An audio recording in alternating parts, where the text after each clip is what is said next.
10 € offerts. Et votre premier pari remboursé en cash. Avec le lien en description et le code promo JDR10.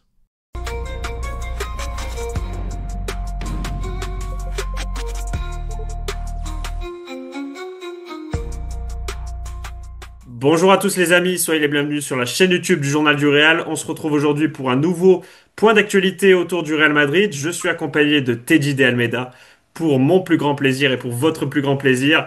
On va un petit peu débroussailler l'actualité du jour. On va vous parler notamment de Kylian Mbappé. Ça y est, il était en conférence de presse avec l'équipe de France avant la petite finale de ce dimanche face à l'Allemagne. On va aussi évoquer le cas Franco Mastantuono parce qu'on a du nouveau. Mais avant, question traditionnelle, je me dois de saluer mon cher Teddy. Comment vas-tu? Salut Tanguy, très très content de te retrouver pour une nouvelle vidéo depuis notre supposée altercation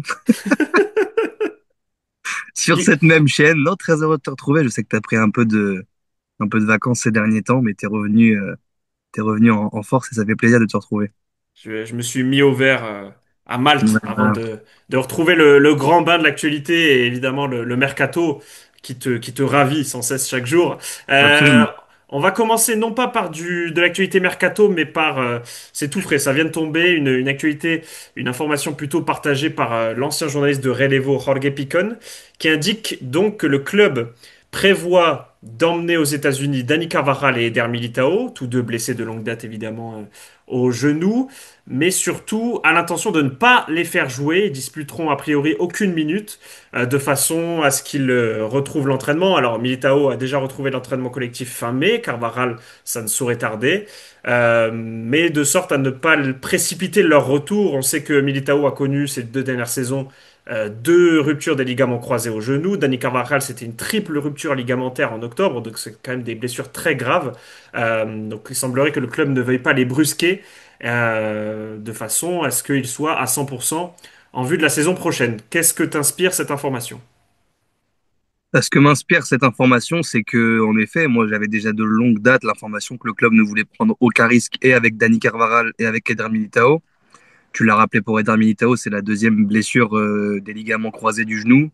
Pour Carvajal, c'était une blessure bien plus sérieuse que ça et à son âge, d'autant plus.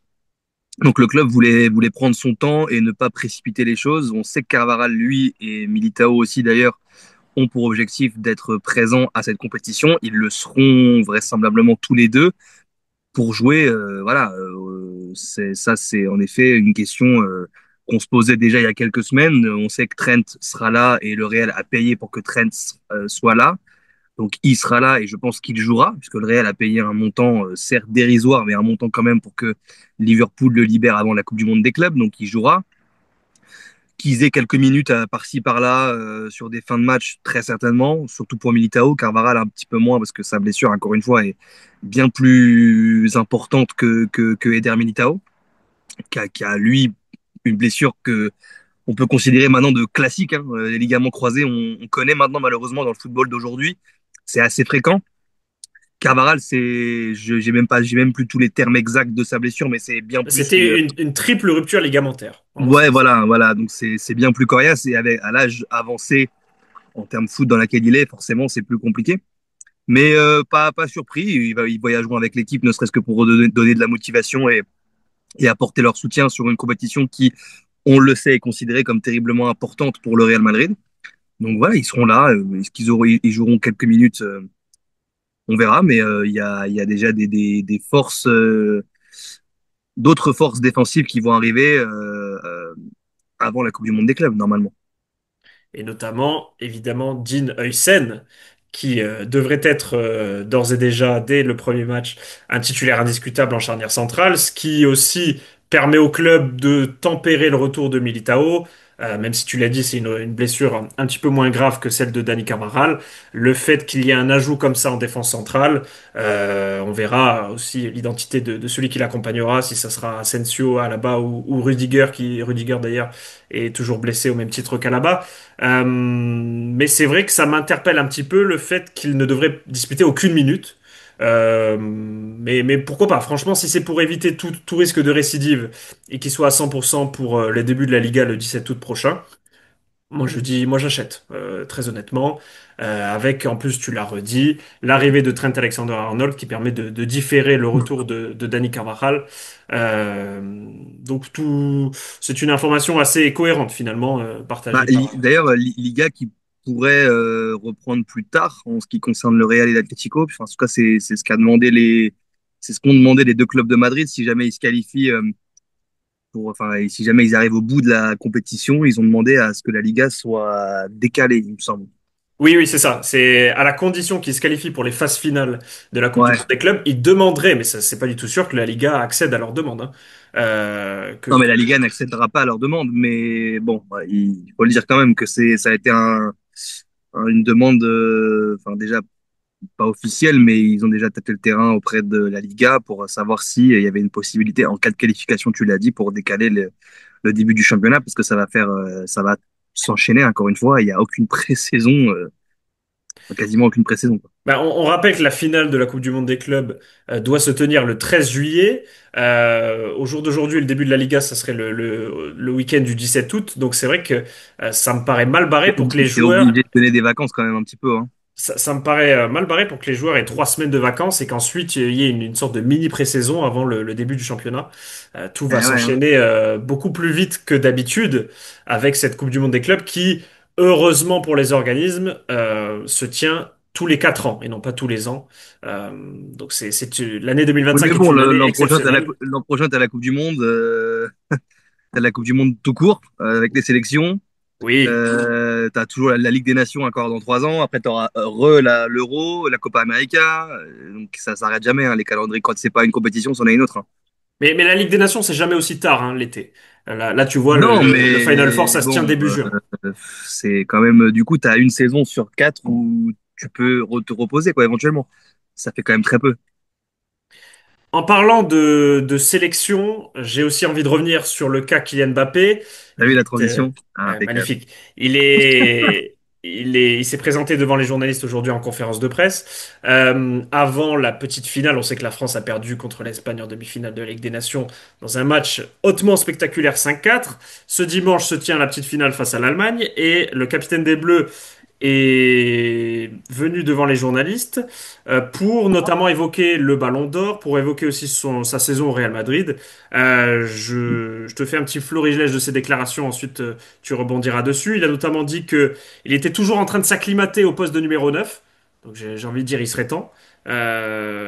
Ensuite, concernant le Paris Saint-Germain, et je suis sûr que tu voudras réagir, il a dit que c'était le destin, que ça devait se faire sans lui, cette fameuse victoire en Ligue des Champions. Est-ce que tu penses qu'il est sincère ou pas sur ça? Dans tous les cas, quoi qu'ils disent, quoi qu'ils fassent, les gens ne seront jamais contents. Mbappé, c'est le Cristiano Ronaldo de notre époque. C'est-à-dire que Cristiano, il avait très vite compris que sa seule manière de répondre à tous ces gens-là, parce que c'était la cible numéro une, on savait que les médias, que les journalistes, que tout le monde avait choisi, entre guillemets, Messi comme étant l'élu un petit peu, etc., et que Cristiano était un petit peu le méchant de l'histoire. Il a très vite compris que sa seule manière de répondre à tout ça, c'était sur le terrain. Mbappé, il l'a très bien compris aussi, parce que là, regarde, dans ta question, il y a ce côté, bah, de toute façon, quoi qu'il dise Mbappé, il y en a qui vont dire qu'il est hypocrite. S'il avait rien dit, s'il ne s'était pas prononcé sur le Ballon d'Or où il dit je vote pour Dembélé, tout le monde aurait dit mais c'est scandaleux, il se positionne pas pour son coéquipier alors que c'est le capitaine de l'équipe de France. Là, il se positionne, mais quel faux cul, évidemment qu'il ne pense pas, il est arrogant, tout le monde le sait. Donc, quoi qu'il dise, quoi qu'il fasse, de toute façon, ça ne conviendra jamais. Moi, qui ne l'ai jamais rencontré, mais qui le connaît par le biais de gens qui le côtoient, je sais que c'est pas quelqu'un d'arrogant comme Cristiano ne l'était pas du tout. D'ailleurs, Cristiano s'est exprimé également au sujet de Léo Messi. Il a répondu à une question en conférence de presse où il a dit que Messi, il avait toujours eu des très bons rapports avec lui, un immense respect, qui jouait son interprète lors des cérémonies Ballon d'Or, etc. Parce que Messi ne parlait pas anglais et qu'ils avaient toujours eu un rapport très, très, très professionnel avec le respect, etc. Mbappé, c'est la même chose. Mais il sait que Mbappé devra répondre sur le terrain à toutes les critiques. On sait qu'il a été beaucoup critiqué en début de saison à juste titre parce que sur le terrain, il n'était pas présent. Ça s'est atténué un petit peu en début de saison, en début d'année, là, en janvier, février, parce qu'il a commencé à redevenir performant sur le terrain. Donc les critiques se sont atténuées un petit peu, voilà, parce qu'il commençait à redevenir performant. Là, ça a repris C'est quelques semaines parce que le Real a fait saison blanche, échec en Ligue des Champions, échec en Liga, des volets en veux-tu en voilà contre Barcelone, malgré que lui individuellement ait fait des bonnes perfs, mais saison blanche du Real, donc là forcément les critiques sont revenues, Tu sais mais qu'il il le a, il sait a que repris un journaliste hein, à propos de la saison blanche. Tu vas dire qu'il ah joue ouais, sur les mots, mais il a repris un journaliste en disant, bah, le journaliste lui a dit, mais le Real Madrid a fait une saison blanche, nanana. Et il a dit, saison blanche, t'es sûr? Tu regardes les matchs? Parce que donc, c'est vrai que de facto, le Real Madrid a remporté la Coupe intercontinentale et la Super Coupe d'Europe, mais ce oui, ne sont pas des mais trophées majeurs. Mais vraiment. Kylian Moi, Mbappé s'est senti un petit quand peu je dis saison titillé. blanche, c'est Liga, Copa, Ligue des Champions, évidemment, que la Coupe internationale et la Super Coupe d'Europe, moi, je les compte pas comme étant des trophées majeurs, évidemment. Bien sûr, bien sûr, bien sûr. Mais la saison n'est pas vierge de trophées quand même de la part Non, mais même du lui, Real sa Madrid. saison, encore une fois, sa saison, elle est spectaculaire. Mais évidemment, il le sait, hein, que pour passer par un ballon d'or, il y a les trophées collectifs qui comptent, et c'est pour ça qu'il le dit sincèrement. Yamal, Dembélé, moi, je vote Dembélé. Il est très sincère dans ce qu'il dit. Et dans ce qu'il dit par rapport au Paris Saint-Germain, il aime Paris. Il aime le PSG. Les conflits qu'il a eu avec le PSG, c'est avec Nasser qu'il les a eu. C'est pas avec Paris, c'est pas avec les supporters. Son amour pour le PSG, il est réel, il est vrai, il a toujours été vrai. Et je pense sincèrement qu'il est heureux pour le PSG d'avoir que le PSG ait remporté cette Ligue des Champions. Il est heureux pour ses potes, Barcola, Dembélé, même pour son ancien coéquipier Marquinhos. Je pense sincèrement qu'il est vraiment heureux pour ces gens-là. Mais dans le même temps, communication très habile de sa part, c'est pas la première fois, où on lui pose la question, à ce jour, tu votes Dembélé ou tu votes Yamal? Il répond Dembélé, et par la suite, il dit, mais attendez, il peut encore se passer des choses, il y a la Coupe du Monde des clubs, nous ne sommes pas encore en Bien septembre, sûr, etc. Ça évolue très vite. Donc en fait, il laisse la porte entrouverte pour que lui-même aussi remporte, pourquoi pas, ce ballon d'or en fin d'année, mais quoi. il a raison. Il a raison. Regarde ce qui s'est passé avec Vini l'an passé. Vini l'an passé, après Ligue des Champions, Rodri, il n'était même pas dans les sondages du Ballon d'Or de n'importe quel média. Il n'était pas dans les sondages. Il y a eu l'Euro, il est sorti du chapeau de nulle part, Rodri. Donc oui, la saison, elle n'est pas terminée. Il reste une Coupe du Monde des clubs, il reste plein de choses. Il reste un début de saison l'année prochaine, il reste, voilà, il y a encore des matchs, il y a encore des choses à faire, à jouer. La Coupe du Monde des clubs va être importante. Dembélé va la jouer au même titre que Mbappé. Voilà, évidemment que c'est pas terminé. De toute façon, là, Mbappé, déjà, il est d'office, là, avec la saison individuelle qu'il fait. Il peut pas être hors du top 5 Ballon d'Or. Soulier Déjà, d'or, 43 buts marqués avec le Real bien Madrid. sûr. Et tu fais bien de souligner cette Coupe du Monde des clubs parce que comme elle est inédite, en fait, on ne connaît pas encore la portée qu'elle peut avoir, notamment sur un trophée comme celui du Ballon d'Or. Donc, Kylian Bah, Mbappé a raison de laisser la porte ouverte. La FIFA communique sur cette compétition comme étant la Coupe du Monde des clubs, comme étant, au même titre que la Coupe du Monde des sélections. Mhm. C'est ce que la FIFA veut. Alors après, on est d'accord ou on n'est pas d'accord avec ça, mais tu sais, regarde la Ligue des Nations. La première édition où Cristiano l'a remporté avec le Portugal, tout le monde disait ouais, c'est un trophée bidon, c'est un trophée de merde. Là, on est à la troisième édition, quatrième édition. Ouais, je crois qu'on est à la quatrième édition parce que la France a gagné, l'Espagne et là c'est la quatrième édition. Et là, tout le monde commence à déjà donner un peu plus d'importance à cette compétition. On était même en train de dire là, il y a quelques semaines, bah, là ça va jouer Yamal, Dembélé, le Ballon d'Or se joue là sur une demi-finale de Ligue des Nations. On a vibré sur le. Ça c'est la presse espagnole hein, qui en joue beaucoup. Oui, mais même Yamal lui-même en jouait beaucoup en conférence de presse. Et il a tout Donc, intérêt à le faire. Il a tout bien sûr, intérêt à le mais ça faire. veut dire que tu vois, petit à petit, plus les années passent, plus on accorde du crédit à cette compétition. On a vibré sur le France-Croatie, là, l'aller-retour, juste avant le Final Four, là, avec l'équipe de France.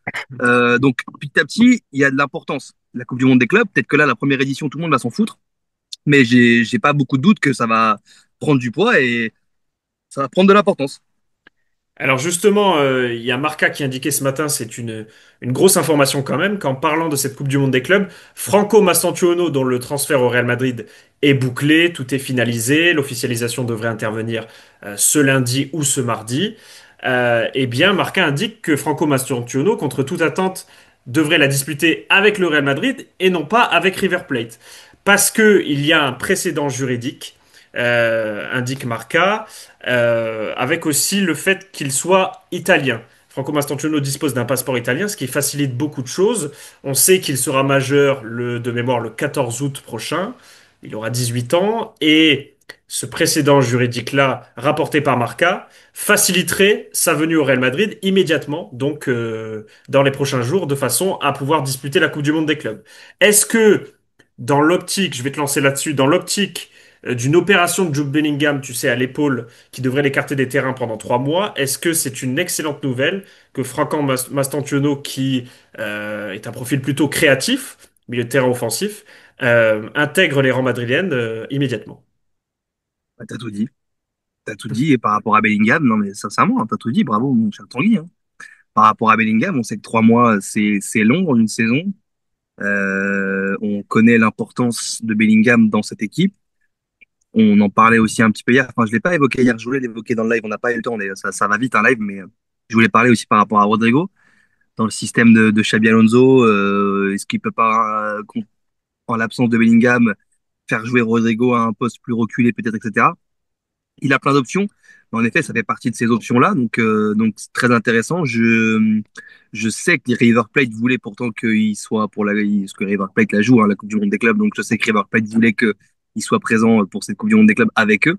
Il voulait Mais même le conserver jusqu'en décembre. jusqu'en décembre, c'est vrai, exactement, t'as raison. Mais là, oui, c'est une très bonne nouvelle. Plus tôt il arrive, mieux c'est, hein. Je le redis. Moi, encore une fois, vous savez que je regarde pas les joueurs qui sont pas au Real Madrid. J'ai d'autres occupations ailleurs, donc je me concentre sur le Real Madrid et sur les joueurs qui sont au Real Madrid. Donc je vais pas vous dire si c'est un bon joueur. Je l'ai pas vu spécialement. J'attends de voir ce qu'il va donner au Real Madrid. J'ai mon ami Tanguy, et Pablo, Victor qui me disent ce qu'ils en pensent et ce qu'ils ont vu et leur ressenti. Donc j'ai confiance en eux. S'ils me disent que c'est une bonne recrue pour le Real Madrid, j'ai confiance. J'attends de voir. Mais en tout cas, s'il doit venir, je sais qu'il rêve du club. C'est une pépite. Je sais qu'il y a d'autres grands clubs européens qui étaient sur lui. Welcome, bienvenue. Non, mais c'est un diamant brut. Je pense que c'est pas trop s'avancer que de l'affirmer. Concernant Mastantuono, c'est que les plus grands clubs européens étaient sur ses tablettes. Le PSG a failli le recruter. En tout cas, ils étaient en contact avec lui, non pas avec River Plate. Après, il faudra être patient, hein.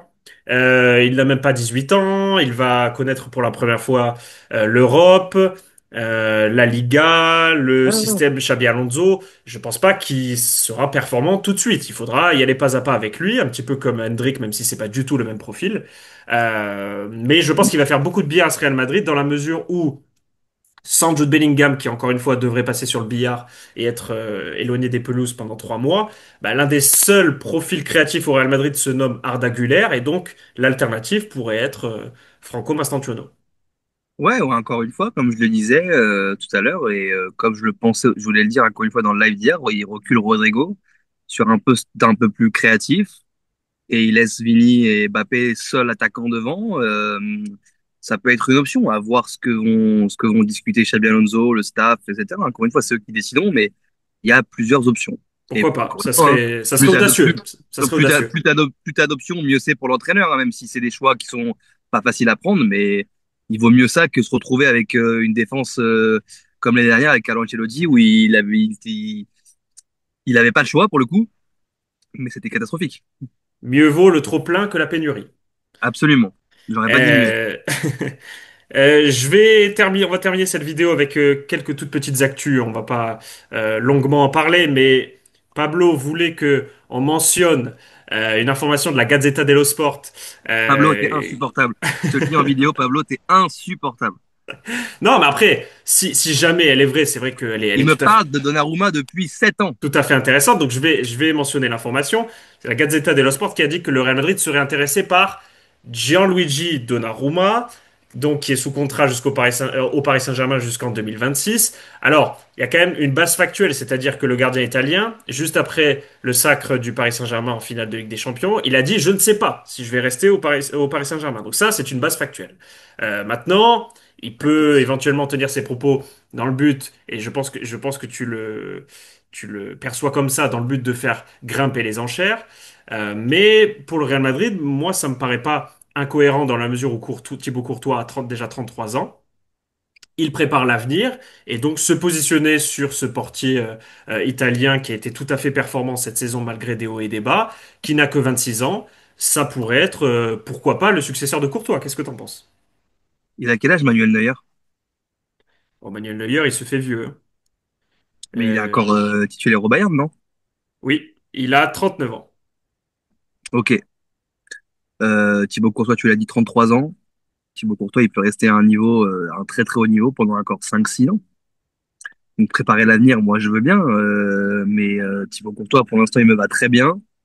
J'ai absolument pas l'impression qu'il est sur une baisse de régime. En plus, il sort d'une blessure des croisés il y a quelques années. Il est revenu à un plus haut niveau dès son retour, en fait, dès la finale de la Ligue des Champions 2022. Il te fait le match d'une vie. Donc contre Liverpool au Stade de France, hein, je crois que c'est celle-ci. Non, c'est pas celle-ci. Non, c'est contre celle de Dortmund où il revient, pardon, Oui, mais il fait aussi d'une blessure. il revient d'une blessure, mais la finale au Stade de France face à Oui, Liverpool, non, elle mais est oui, mais je veux dire, stratosphérique. c'est pas cette finale où il est revenu de blessure, c'est la finale il y a 2 ans. C'est On est tellement de fois en finale que j'arrive plus c'est en à me retenir. 2024 contre Dortmund, Voilà, là où absolument. Andriy Lounine fait toute la campagne, sauf la finale. Absolument. Mais Thibaut Courtois revient très vite à un très très haut niveau, quand même. Et moi, quand on me dit parle d'avenir, Courtois, il peut encore faire largement 5 6 ans au plus haut niveau. Donc je vois pas pourquoi le Real Madrid se pencherait sur l'après Courtois pour l'instant. Sachant que, évidemment, Donnarumma, il est en fin de contrat l'année dernière. En tout cas, on connaissait son agent, qui n'est plus malheureux, qui n'est plus de ce monde malheureusement, mais on sait qu'il est représenté par, c'est qui du coup qui a repris la main? C'était Raiola, mais c'est qui a repris la main de, Alors, j'en suis pas sûr, mais ça doit être Rafaela Pimenta. ouais, C'était voilà. le bras droit de Mino Raiola. Dans tous les cas, on sait que c'est la même lignée. Donc voilà, on connaît les stratégies de ces gens-là. Donc évidemment, on négociation de contrat à mort avec le PSG. Le PSG a du pognon à crever. Il vient de remporter la Ligue des Champions en faisant des performances très très bonnes. Donnarumma, 1 an de contrat évidemment qui vont renégocier, qui vont s'asseoir à la table avec Nasser ou avec les représentants du Paris Saint-Germain, et il va prolonger au Paris Saint-Germain dans la saison qui va suivre là, sans aucun doute. Et voilà, j'ai aucun doute là-dessus, en fait. C'est ce qui se Ah, passera, vous verrez bien. de toute façon, à ce stade, le journal italien se fait l'écho d'un simple intérêt du Real Madrid. On rappelle dans le même temps que Andriy Lunin est sous contrat avec la Casablanca jusqu'en 2030. Donc il y aura aussi son cas à gérer. Est-ce que, alors a priori, il voudrait rester d'après les derniers échos, mais est-ce qu'il va accepter, encore une fois, sur le long terme, un poste de numéro 2? Je ne sais pas. Et puis Thibaut Courtois, tu l'as dit, hein, 33 ans, mais toujours extrêmement efficace, extrêmement performant sur sa ligne Ah ouais. et même en dehors. Donc il pourrait, pourquoi pas, durer encore 5 6 7 ans. Lui aussi, il va devoir, sans doute s'il le veut, je pense que le club, évidemment, ne lui mettra pas d'obstacle, prolonger son contrat puisque actuellement son bail s'étend jusqu'en 2026. Donc là aussi, ce sera un dossier à gérer prochainement pour la direction. Mais voilà, c'était histoire de mentionner cette petite info de la Gazzetta. Au jour d'aujourd'hui, on ne sait pas si Donnarumma va prolonger au Paris Saint-Germain. Euh, mais voilà, Et tout le monde en tout sait, cas, tout le monde sait, sauf Pablo, mais nous, tout le monde sait. en tout cas, le Real, le Real prépare l'avenir et ça, on peut pas leur en vouloir. Oui, mais Euh, l'avenir, encore une fois, je t'ai dit, moi, je considère que, bon, Manuel Neuer est le meilleur gardien de tous les temps, à mon sens, mais je considère Thibaut Courtois comme étant un gardien quasiment aussi talentueux que Manuel Neuer, même si je le mets en dessous. Mais voilà, il a cette qualité-là, ces qualités-là. Donc voilà, tu m'as dit Neuer, il y a encore l'année dernière, il avait encore un très très haut niveau avec le Bayern, il sort encore des matchs. Bon, il est évidemment plus même si, aussi extraordinaire qu'en 2014-2015 et ses plus grandes années, mais il arrive quand même à afficher encore un niveau oui, dans un Bayern qui est pourtant pas si bon en plus ces dernières années. Je suis persuadé que si tu lui mets une meilleure défense et que, enfin, encore une fois, si l'équipe du Bayern est globalement plus forte, il est encore très très bon et il peut encore faire des très gros matchs au haut niveau. Donc encore une fois, là tu m'as dit 33 ans pour toi. Je pense que encore une fois, sauf s'il a des graves blessures, on est tranquille sur le numéro un encore une fois, sur les 4 5 prochaines saisons, quoi. Facile. même si Neuer, depuis sa fracture du pied, c'est plus le même Neuer. Non, mais il s'est réadapté. Il s'est réadapté. Comme Cristiano s'est réadapté après 2014, sa grave blessure au genou. Il est devenu un autre joueur. Il a évolué. Et voilà, chaque joueur évolue après en fonction de ce qu'ils ont. Mais Thibaut Courtois, très grand gardien, hein. Toujours l'un des meilleurs à l'heure actuelle et ses parades valent des buts. En général, Mm. c'est toujours, toujours aussi important et primordial pour le Real Madrid. Deux microscopiques informations pour clôturer cette vidéo. Mm. Aujourd'hui, c'est tenu, je sais pas si tu as vu, c'est tenu le fameux Corazon Classic Match. Tu sais, les légendes Bien du sûr, Real. Ben était ravi d'y être. Ben était ravi d'y être au Bernabéu. Donc les légendes du Real Madrid contre celles de Dortmund. Il y avait notamment Ouais. Marcelo, Pepe, Varane et le grand retour de Toni Kroos au Bernabéu. Ça, c'est quand même à souligner Buteur, pour, comment? buteur, Toni Kroos. Buteur sur penalty, effectivement. Bon, ça c'est pour l'anecdote. Le match, là aussi, c'est pour l'anecdote, c'est soldé sur un match nul 3 partout. Mais pour le plus grand bonheur de tous les Madridistas, Toni Kroos a refoulé la pelouse du Bernabéu, avec Et notamment Marcelo qui quelques. nous a gratifié de quelques centres bien plus intéressants et bien plus impactants que ceux de Fran Garcia toute la saison et ceux de Lucas Vasquez et de n'importe qui d'autre. Voilà. Bon, voilà. C'est une petite anecdote que Marcelo, il a encore quelques. Enfin, c'est Marcelo, quoi, hein. De toute façon, Ces, ça pro- se perd pas, hein. ces propos t'appartiennent, bien sûr. Non, mais c'est vrai que la patte de Marcelo, c'est Ah, regarde toujours. la patte gauche de Marcelo. Non, non, non, mais bien sûr, Fran Garcia, il peut aller travailler, hein. c'était pour la blague, mais la patte gauche de Marcelo, c'est toujours un régal. Passeur décisif sur le premier but, il me semble, des légendes. Batistao. Aujourd'hui, effectivement, qui a d'ailleurs un bon jeu de tête. Certains joueurs du Real Madrid devraient s'en inspirer. Et j'aimerais terminer, là, je pense que ça va pas te plaire, par la situation de Reinier Jesus. Je sais pas si tu te souviens de ce joueur. Et le Real Madrid l'avait signé en 2020 en provenance de Flamengo pour la bagatelle quand même de 30 millions d'euros. Il n'a jamais su s'imposer évidemment en équipe première. Il a enchaîné plusieurs aventures, plusieurs prêts. Là, il revient de Grenade, mais évidemment, Xabi Alonso ne compte pas sur lui la saison prochaine. Et comme il a un contrat jusqu'en 2026, le Real Madrid va devoir vraisemblablement de nouveau le prêter. Bah oui. Voilà. Donc un flop quand même Magnifique. à 30 millions d'euros, dont la direction n'est pas très fière, je pense, qui traîne ça comme un boulet depuis l'année 2020. Mais c'est comme ça. Je crois que Ben a plusieurs informations sur le dossier, donc on y reviendra plus longuement dans le cœur de l'été. Merci beaucoup Teddy pour ce point d'actu. Merci, mon Tanguy, je t'aime fort. J'espère, moi aussi, j'espère que ça vous a plu, les amis. N'hésitez pas à réagir dans les commentaires à l'information principale de cette vidéo, à savoir que Franco Mastantuono devrait disputer le Mondial des clubs avec le Real Madrid cet été. Dites-nous tout dans les commentaires, on vous lira évidemment avec attention. Nous, on se retrouve prochainement sur la chaîne YouTube. D'ici là, portez-vous tous bien et salut tout le monde. Salut les mecs.